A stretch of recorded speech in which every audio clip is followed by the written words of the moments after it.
Relationships, sex, and dating are such a huge part of our culture today, especially within the Christian culture or within church culture.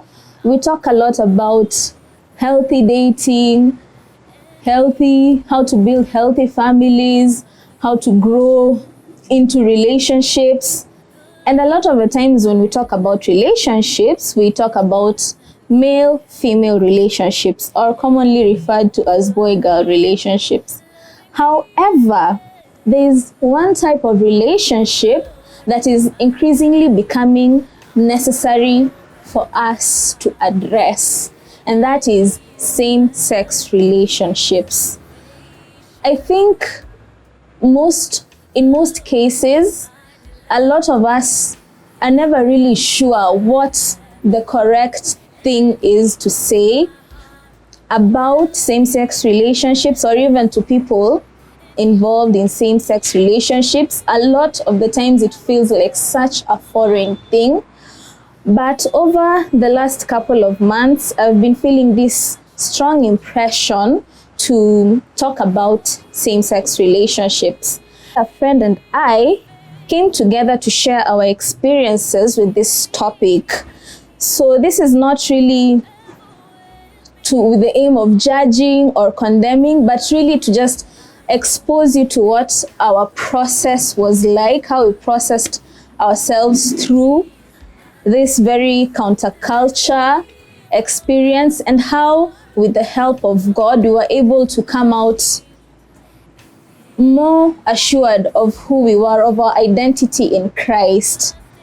The one thing I find interesting about human beings, and this is because I work in church, so does my colleague, you find that where humanity is concerned, the symptom that presents itself would be the crown or the leaves of the tree and the trunk.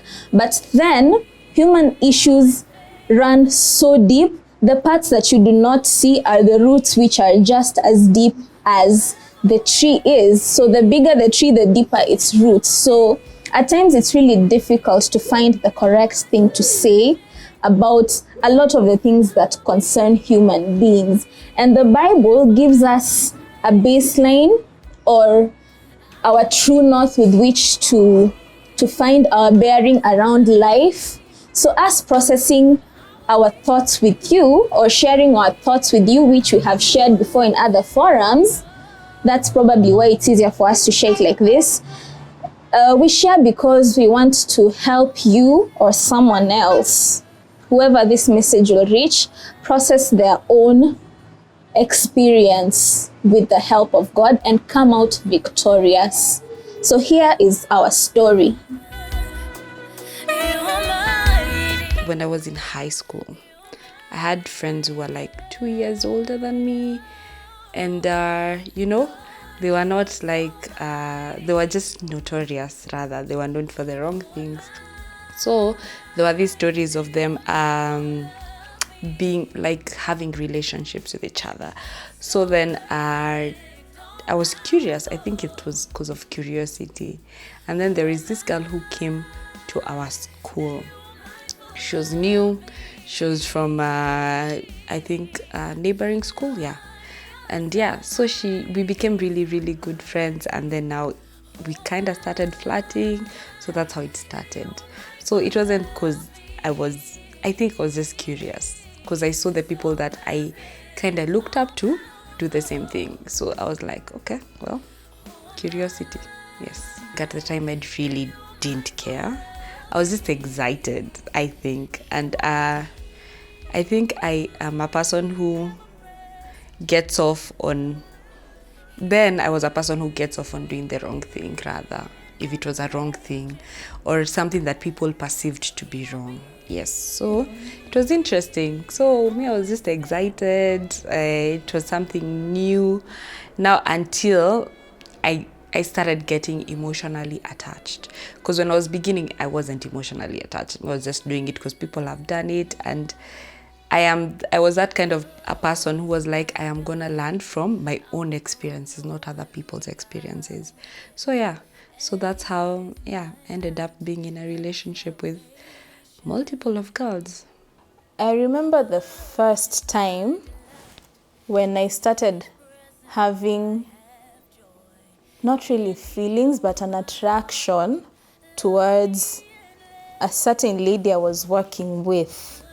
She was older and she really knew her job. I think I admired her a lot before I realized my attraction was growing. So I was at work, were just minding my business in my office, typing on my computer, and then just a voice started speaking in my mind. And the first time it was, turn around and look. When I turned around, this lady was standing there. And I wasn't just looking at her, I was noticing her. So the first time I ignored it and I thought, really, Mercy, continue with your work. Like, I ignored it and continued doing my work. But then this voice kept on persisting. And then when I really knew something was going on inside me, it was a time when she walked into my office and she was standing behind me. And then this voice came again and said, turn around and look. And when I looked, I was not seeing her entire body, everything about her. I was looking at her chest, or should I say her breasts. I was looking at her hips and really just undressing her with my eyes. But it was as if this was a thought in my head that was going on, and it felt like I was there but not there, it's a bit difficult to explain. But I think that's the first time that I acknowledged there is something going on that is foreign to me that I'm not aware of. And I think immediately I acknowledged that feeling, everything turned around for me. Like that was such an impactful moment, I couldn't ignore it. I think when I was in high school, no. Not really. Because for me, I knew it wasn't my reality. I felt like it wasn't my reality. I was just trying to identify with other people. The people that were around me, my friends, or people I considered my friends. So it didn't really hit me what I was doing when I was in high school. Because I got expelled for it. And my mom always asked me, so... As in, I feel like she asked me, so whatever they're saying, is it true? So I always say no. You're going to say no. They're just being unfair. So, yeah. And she'll be like, okay, fine. Yeah, because we really had a good relationship. So she trusted my word. Mm-hmm. So I think even for me to say no, it meant that it didn't really mean much to me then. When it was in the beginning, it was just for, like now as they say, clout or something. Immediately, I acknowledged that there was something going on inside me. The fear came in. And it was such a great fear that was very palpable in my heart, in my mind. And for almost a week, the only thing I could think about was, what is going on inside me? What am I going through right now? I'm really scared about this. I don't know where to get help from. I even lost my sleep at some point, just trying to process what was going on inside me. And I think it's because I processed this for over a week. And at that time, my relationship with God had been continuing for a while. I think I had been born again for about 3 years. So I started asking God, honestly, God, what's going on with me? Why am I feeling attracted towards this girl? Why am I noticing everything about her? I'm noticing the shape of her body. I'm noticing how strong and beautiful she is. Why am I feeling attracted to her? God, is it true that people are really born this way, but all along I've been acting judgmental towards the people you love? So it was just that constant questioning God about everything concerning him, his creation, his purpose for my life. I did not understand what was going on, and that put me in a lot of turmoil. And I wanted answers from God, and I wasn't even polite about it. I was telling him, God, I'm not moving here until you give me an answer about what is going on. And that was a conversation for a week. Tell me exactly what is going on. I'm having an attraction towards a woman and I need you to speak into it. I wasn't sure he would. Back then, I never used to even know he speaks back to people. I'd only heard about it from other people. So I was just asking him because I had nowhere else to process what was going on inside me. So yeah, well, for some people, it's influence. For me, it was something that was coming from inside of me. You know, it's not like I could blame someone else or say, or cast it off on someone else. It's something it's a conversation that found me by myself, born again, loving God, and in fact, serving in church. I think back then I'd started serving in church, and I had come from leading a parachurch organization in campus. So I was very actively God-seeking when this conversation started. So you can imagine the turmoil that it cast me into. After high school, so much has happened after high school, because then now what I considered which was just like kind of a joke for me, now became a reality, because then I started getting attracted to girls like outside there. And even when like I will get a guy hit on me, it wouldn't still be the same. So I got really, really into the world. I used to go for these picnics where the LGBT community meet. And I started dating different girls, and I dated a couple of girls. Then at some point, I don't know, I felt like every relationship I had with a girl didn't really end up well. Like something just happened, something that wasn't okay, something that I didn't expect. Either someone has ghosted me, they have decided, okay, well, we're not talking anymore. Or I think most of them were like ghosting. We just stopped talking to each other, which was really, really weird. Then I had this guy that I had known for a very long time. And he was there, as in he's that guy who was consistently there, even when I started dating girls, even before I had started dating girls. Like we met when I entered, I think I was going to high school, and he was my neighbor. So then we started hanging out a lot. And then I always told myself, maybe I am broken somewhere because I don't have feelings for guys. Until now I got to spend time with this guy. And I was like, it was all in my head. It was all in my head. Like I felt like, because I had gone through a lot of things in my past with men. That's why it was so easy for me to start dating girls. Like I was like, I'm done with men. All they've done is hurt me in the past. But having dated girls, it was no different. It was no different.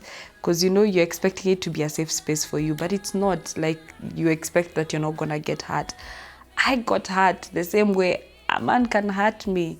And I was like, so since it's not something that, first of all, if I was to tell my mom that I'm doing this, she would be broken.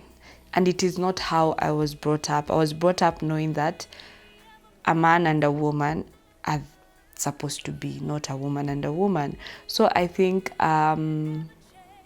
it actually took me back to church, because I'd stopped going to church, or rather I was going to church, but it wasn't, I was going to church because I had to go to church. So I think it took me back to basics of who I am as a saved person. So I had to start and learn to let, it actually helped me because I learned to let what had happened in the past, like, because I'd gone through molestation. So I think those are the kinds of things that built up, but I really didn't want to accept that. So for me, I was like, no, I'm just in love, but it wasn't really love.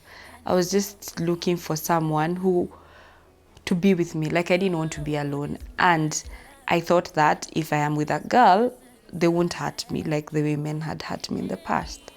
But now, after being ghosted, sijui break up. I don't know, like it's just the same thing. I was like, then I really need to sit down and really talk to God and just find myself, because I was lost. I was literally lost. I couldn't even understand who I was or who I was becoming.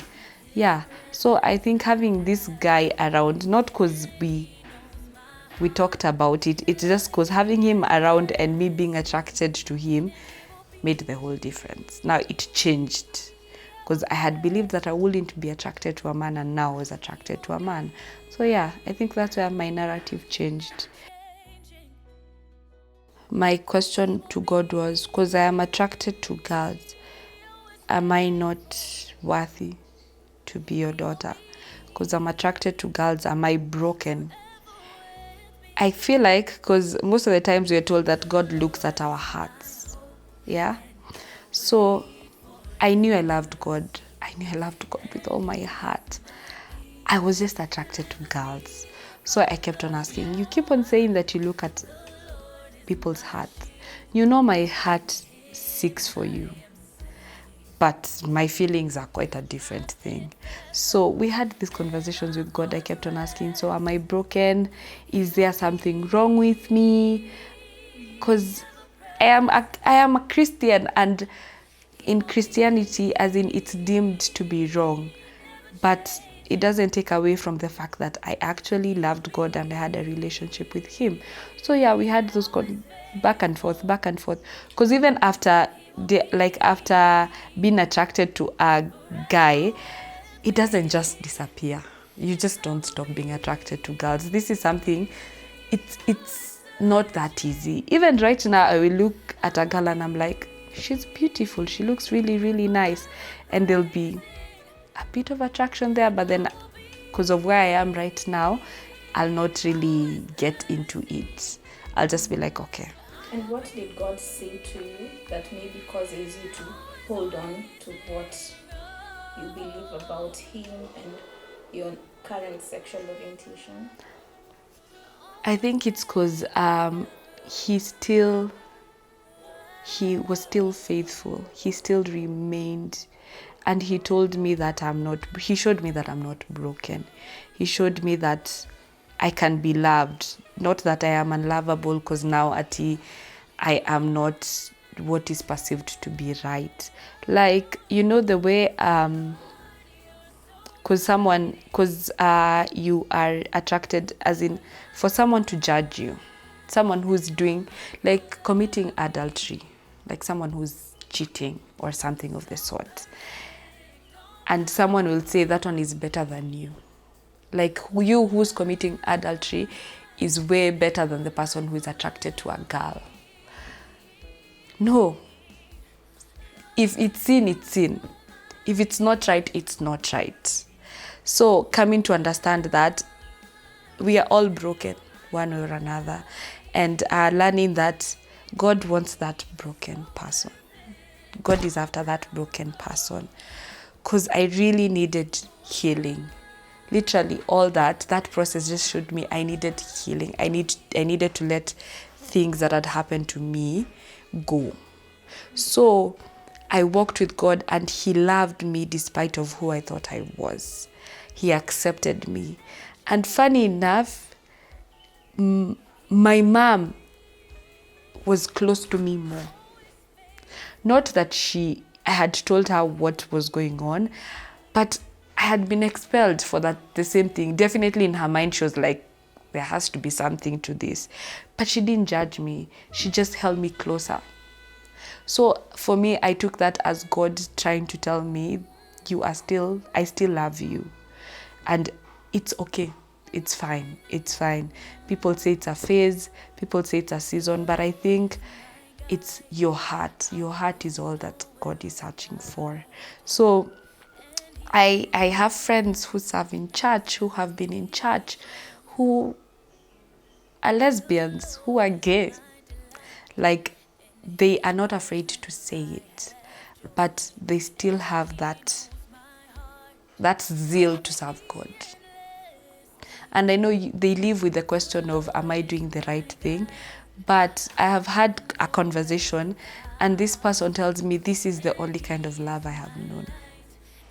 So you telling me to stop and now trying to actually sit down and start loving another, like a man, I don't really know that. This is the only kind of love that I have known. And for me, it was real love. But I still want to serve God. I still yearn to be in church. So now, what do I do about it? Yeah.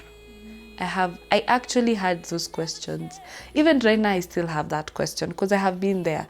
So what happens to someone who is in the LGBT community and wants to serve God?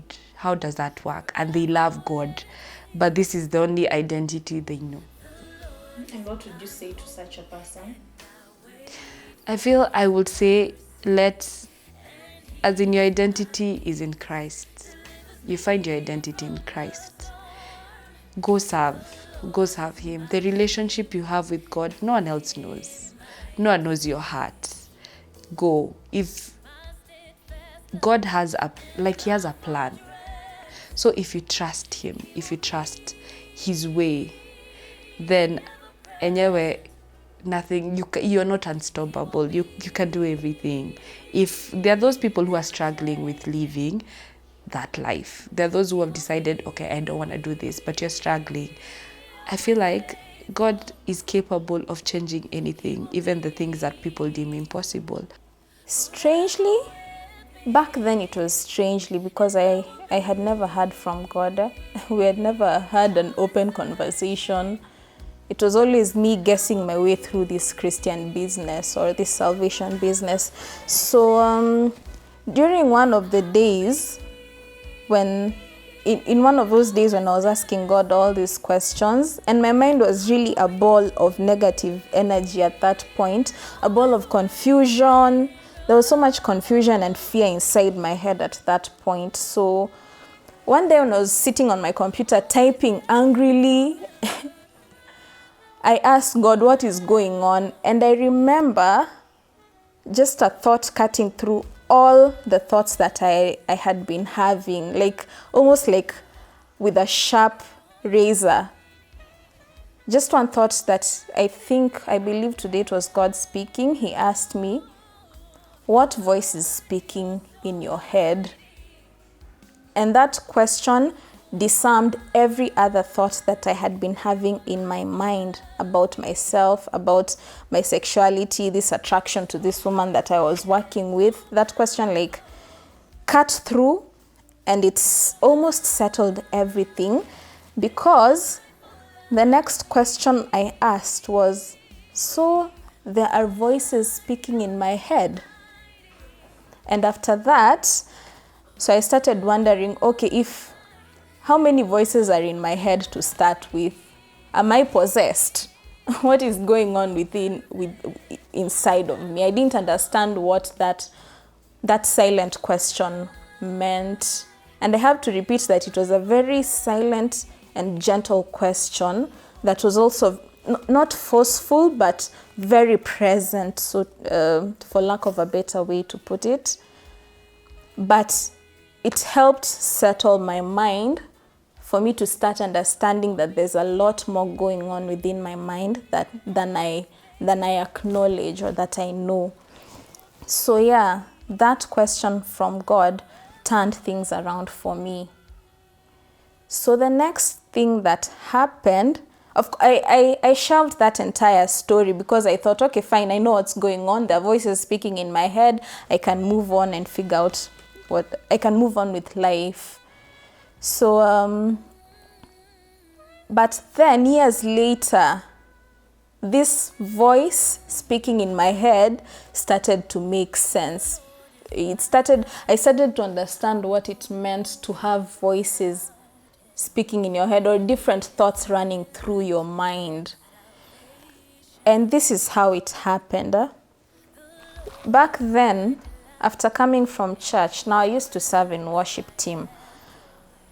My ideal afternoon would be to get a movie and watch it and just pass that time away, eating, watching a movie, just doing a lot of nothing in preparation for Monday. So this time I came from church, I picked up a DVD and popped it into my player, and the first thing that came on screen was an extremely sexual scene. And I remember it was this young man. He came and grabbed this young lady and pushed her onto the bed, and she was talking to him, but he was almost ignoring her. So we could see the woman's top naked half and the man's naked behind. And that scene really shocked me. It left such a huge impression on me. It was like I was hit by a bolt of something heavy. So I switched it off and I thought for a second, what did I just watch? So I think that's when God had me cleanse out the things that I called entertainment. He started asking me to stop watching a lot of the things that I was watching. But because I was slow in listening and even obeying, I remember I wasn't still very good with this listening to God business. So the next Sunday, I went back home and repeated the exact same procedure. Grab a DVD, pop it into my player and start watching. Again, a very sexual scene.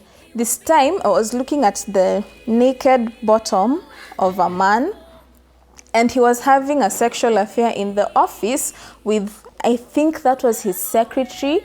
I can't remember the name of the movie, or I can remember, I'd rather just not say it. So again, that scene left such a huge impression on me. Both times, those were the first 10 seconds of what I watched. So when I switched it off, I sat down and wondered, what is going on? Why do I have to watch a sexual scene on a TV that I paid for, that I bought with my own money? But then it all came together when I understood that God was asking me to cleanse from my life everything that I had been watching and listening to, and start really being careful about what I was consuming with my eyes and ears, and even things that people said to me. I had to start really watching carefully what was going on in my world. So that is how that instruction led back to the first question that God asked me when I was sitting in that office in fear and in confusion. What voice is speaking in your head? So it has taken a really long time, but I've come to a place where I just don't watch movies for the sake of watching or for the sake of entertainment. In fact, I've had to cut down my screen time to about 1 hour each day. And that's if I can't help it. That's usually I do about 30 minutes of TV each day, but it's because of what it was exposing me to. That this is information that was informing a lot about who I was becoming. Who I was becoming. The choices that I was making were informed a lot by what I was consuming through TV and radio. And at times it's sitting in a matatu and you're listening to a very racy radio program over the speakers. Or at times it's someone just coming and asking you, making a very specific comment about you that ends up informing who you decide you are. So for me, a lot of the things that I was consuming were causing me to fall into a place of fear, confusion, and to this place that was rather controversial for me. So I think the best thing that I ever did was to go back to God and ask him, what are you saying about me in this specific situation? That was a big turning point for me, because he opened up the conversation for me to see what other voices inform who I was becoming or the choices I was making about myself. So for me to have chosen not to stop then it was not right for me anymore where I was. Because either way, my reason was that the reasons I was doing it were because I was broken. Yeah. So I wasn't really being realistic. You don't fall in love because you're broken. You don't love someone because you got hurt. No. You love someone because you genuinely find this person attractive and you love who they are. So for me, I feel like I was doing it for myself. I was doing it to make me feel better. I was doing it because I didn't want to be alone, which is just being selfish. So for me, it stopped being right when I realized that I was doing it for the wrong reasons. But there are people who are gonna say that I have, from the day I was born, this was my reality. So for them, that is for you to decide if what you do is right or wrong. Because I feel like it's your decision, like we've been given free will. And for me to heal, or for my healing to come, was when I realized that what I was doing was because I was broken. I think that's when now my healing started. When I realized that what I was doing is just being selfish. And as we say, not all men are the same. Not everyone out there is going to hurt you. Just because one person hurt you, it doesn't have to be that everyone will hurt you. So it's just realizing that there are good people out there, and there are people that will love you genuinely and will be there for you. So I think that's where my healing came. The fact that my mom was there for me, she was support enough to know that I will be okay. And the fact that I actually got attracted to a guy and we dated for a couple of years. And it was good. Well, it lasted. So I'm like, I don't have to let my past define me. I don't have to let my heart define who I become. Yeah. So I think we're supposed to fall in love with a person, not fall in love for your own self. Then that is selfish. You fall in love with that person, not because you need healing, or because you need what, or because you feel like you're broken. Yeah. The biggest lesson for me was that my ears and my eyes are receptors. So if faith comes by hearing, so does defeat, fear, and failure. So I've really learned to be careful about the conversations that happen around me through media and even with people, because clearly these were conversations that were making their way into my life. Like, I was becoming desensitized about my own sexuality. I was starting, because of the things that I was watching, I was starting to open up to other experiences that might not have been the best for my destiny or for my life. So I've really learned to be careful, because I guess for the type of person I am, maybe I'm very mental. I think I dwell a lot in my thoughts. So I've really learned to protect my mental space as far as not just my sexuality is concerned, but as where life and godliness is concerned, where friendship, relationships are concerned. I've learned to protect that space and allow God to be the one to speak first about everything that I will engage in. So I think that for me was the biggest takeout from that time. So I think the one thing that my same-sex, should I call it experience or scare, taught me or woke me up to realizing is that a lot of times we engage blindly with a lot of the activities around us without regard to what those things are, the imprints that those things are leaving on us, on our hearts and minds. So we don't question anything or everything that we watch, hear, say, think, or do. But from that experience, I really learned to question everything, and also to involve God in everything that I'm engaged in, not just my sexuality, but it's even shopping. When I go to the shop to buy something for my hair, I involve God in the process. Like, is this going to work for me? I learned from my friend to pray for my salonist before a hair visit. I involve God in, even before I take a trip, before I go to a shop, I invite him to just take the journey with me. And I think that has made such a huge difference in my life.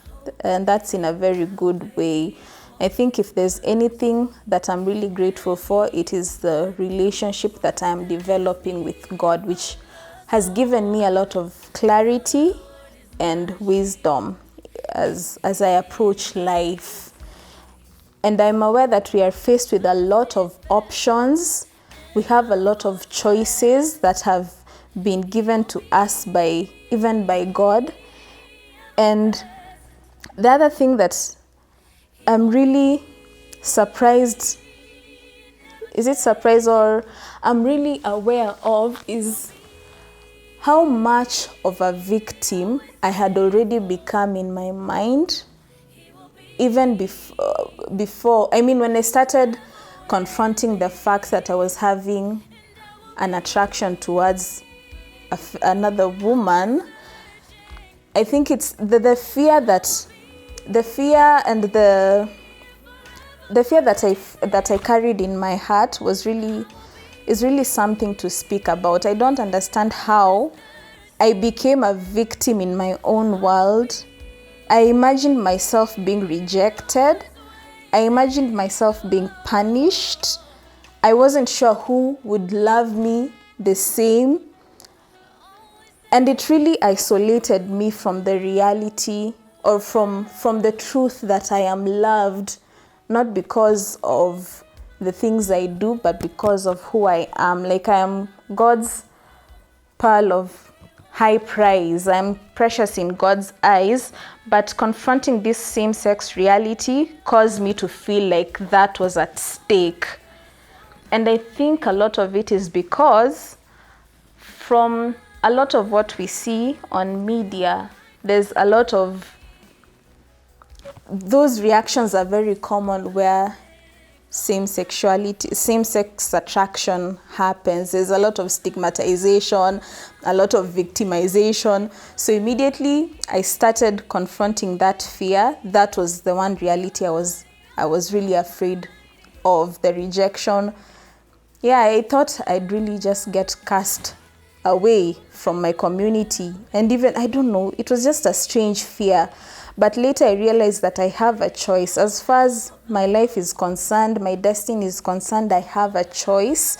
I have a wide array of choices, and I need to make the best choice where my life or my purpose is concerned. Like, I need to look at where I'm going with my life and make the choices for that end right now. I have to make now the best choice for myself.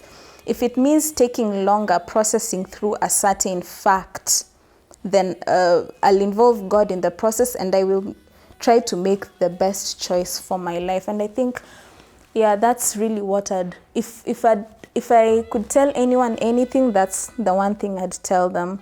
Involve God in the process and make the best choice for your life. Out of the many choices you're afforded, pick the best one for yourself, because you are God's precious person. You are his pearl of great value.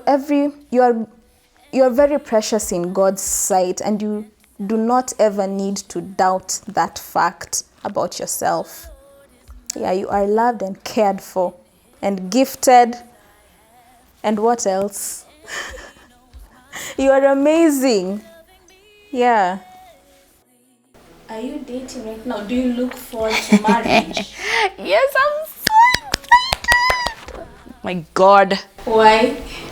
Because I'm gonna get married. Who's never excited for marriage? Yes, I am dating. I have been dating for it's like a month now. Let's say a month.